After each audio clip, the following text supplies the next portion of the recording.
सभी को नमस्कार। कैरियर फर्स्ट चैनल पर आप सबका स्वागत है। डिक्टेशन लिखने के लिए तैयार रहें। Ready, start.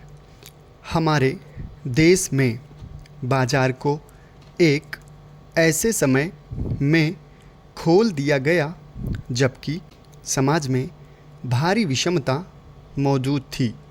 यदि इस मामले में थोड़ा वैकल्पिक तरीके से काम लिया जाता तो इसके और अच्छे परिणाम सामने आ सकते थे। अर्थात जिन क्षेत्रों में बाज़ार की ज़रूरत थी वहाँ बाज़ार से काम लेना चाहिए था और जहाँ उसके बिना काम चल सकता था उन क्षेत्रों को राज्य और सार्वजनिक संस्थाओं की देख रेख में सौंप देना चाहिए था। चूँकि ऐसा नहीं हो सका इसलिए बाज़ार ने समाज का ज़्यादा से ज़्यादा संचालन अपने हाथ में ले लिया है और वह उसका तेज़ी से विघटन कर रहा है। इसलिए यदि बाज़ार को पूरी तरह से निर्णायक होने से नहीं रोका गया तो उसके दुष्प्रभावों से समाज को बचाना मुश्किल हो जाएगा।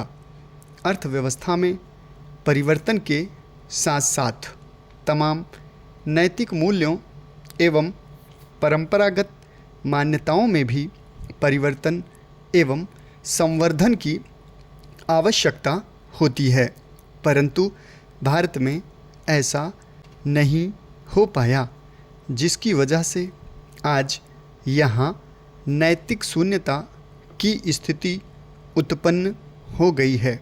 इस नैतिक शून्यता की स्थिति ने तमाम तरह के संकट को भी जन्म दिया है।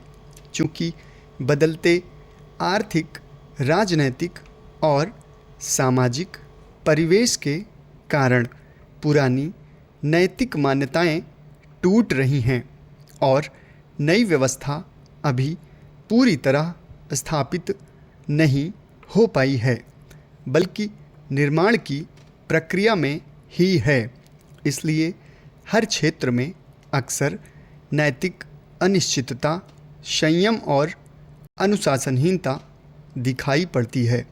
नए माध्यम वर्ग का संतोष, कर्मफल से विमुखता, लाभ लिप्सा के त्याग जैसे आदर्शों में विश्वास बहुत अधिक नहीं रहा। लेकिन नए आदर्श क्या हैं, इसकी चेतना का उद्भव अभी उसके भीतर नहीं हुआ है। उदारीकरण के बाद मीडिया और संचार माध्यम भी समाज के मूल्यांकन के एक महत्वपूर्ण आधार के रूप में उभर कर सामने आए हैं। इन्होंने समाज को बेहद प्रभावशाली ढंग से पूरी दुनिया के साथ जरूर जोड़ दिया है, लेकिन इस मामले में इनकी अपरिपक्वता साफ झलकती है, क्योंकि इनके सामने आज सबसे बड़ा सवाल है कि जिस नए समाज का सृजन हुआ है उसका किस प्रकार से सामना करना है।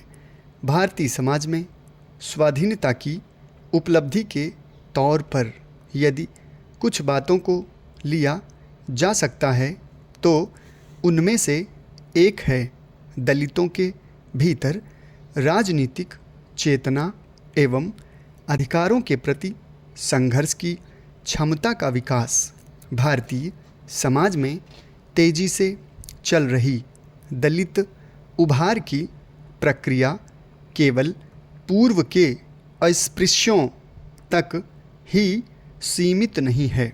साथ ही आज दलितों का सवाल सिर्फ सवर्ण और निम्न जातियों के बीच वर्तमान परिस्थितियों के अंतर्गत अब विभाजन का सवाल नहीं रह गया है, बल्कि यह सभी जातियों के आंतरिक विभाजन और वर्गीकरण का प्रश्न बन गया है।